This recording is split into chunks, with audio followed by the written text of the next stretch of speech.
আসসালামু আলাইকুম। Welcome to carriers present SolidWorks workshop 2024। আমি তকি আফজাল নূর। আজকে আমরা ডে 4 এর HW3 করব। তো প্রথমে হচ্ছে অ্যাসেম্বলি ফাইল ওপেন করব, তারপর ইনসার্ট কম্পোনেন্ট। এখানে চাইলে প্রথমে সবগুলো কম্পোনেন্ট একসাথে ইনসার্ট করা যায়, বাট যেহেতু সলিডওয়ার্কস ফার্স্ট কম্পোনেন্টটিকে ফিক্সড ধরে, তাই হচ্ছে আমি বেরেল সাপোর্ট যে আছে সেটাকে হচ্ছে আগে ইনসার্ট করছি, তারপর বাকি কম্পোনেন্টগুলোকে ইনসার্ট করছি।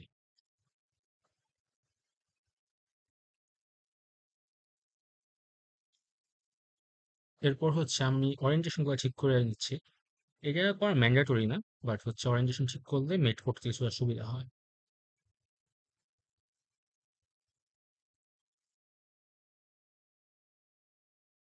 তো প্রথমে আমরা বেরেল এবং বেরেল সাপোর্টটিকে মেট করব। এর জন্য মেট অপশনে যাব এবং বেরেল সাপোর্টের বাইরের অংশ এবং বেরেলের মাঝখানের অংশ সিলেক্ট করব। অটোমেটিক্যালি কোসেন্ট্রিক মেট হয়ে যাবে।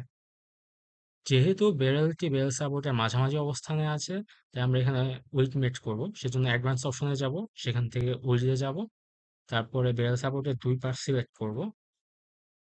ট্যাব সিলেকশন হিসেবে বেরেলটিকে সিলেক্ট করে দেব। তাহলে বেরেল সাপোর্টের ঠিক মাঝামাঝি অবস্থায় বেরেলটি মেট হয়ে যাবে। এরপর আমরা বাকি পার্টগুলোকে মেট করব। তো প্রথমে কোটারের সাথে সাপোর্ট মেট করে নিই।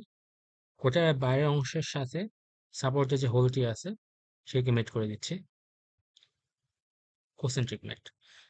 এরপর কোটারের বাইরের পোর্শনের সাথে সাপোর্টের মাঝখানের পোর্শনটাকে মেট করে দেবো।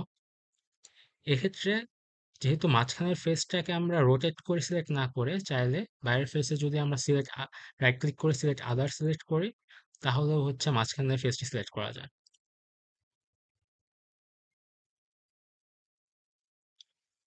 এবার কোটার সাথে হুইলকে মেট করে দেবো।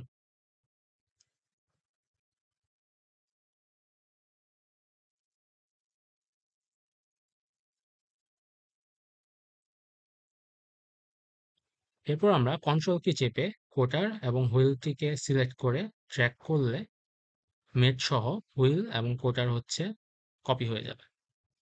এরপর আমরা আবার আগের মতো করেই কোটার সাথে সাপোর্টের মেট করে দেবো।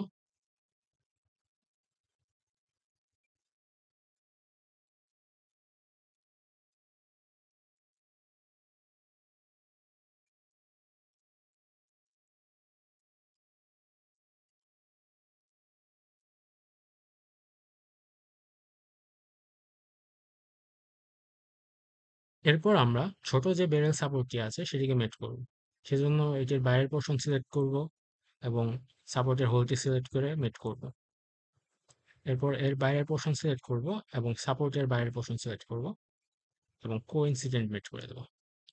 যেহেতু সাপোর্টের দুই পাশ সিমেট্রিক, তাই হচ্ছে আমরা বাকি পার্টগুলো হোমকে মেট না করে মিরর করে দেব। এর জন্য প্রথমে হচ্ছে একটি রেফারেন্স প্লেন নেওয়া লাগবে।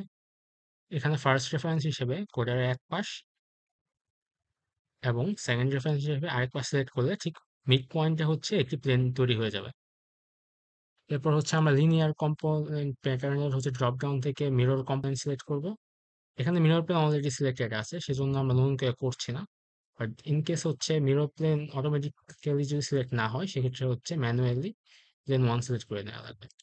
এরপর হচ্ছে আমরা হুইল এবং হচ্ছে সাপোর্ট দুটিকে হচ্ছে সিলেক্ট করব। সেকেন্ড ভিউতে আমরা প্রিভিউ দেখতে পারবো। এখানে ডিফল্ট ভাবে হচ্ছে রাইট ওরিয়েন্টেশন আছে। ইন কেস না থাকে, সেক্ষেত্রে হচ্ছে এখান থেকে ওরিয়েন্টেশন ঠিক করা যায়। তো আমরা মিরর করে দিচ্ছি। এরপর আমরা বেরেল সাপোর্টের সাথে বাকি অংশগুলোকে হচ্ছে মেট করে দেব, ঠিক আগের মতোই কোসেন্ট্রিক মেট। তারপর বাইরের পোর্শনের সাথে ভিতরের পোর্শন হচ্ছে কোইন্সিডেন্ট মেট।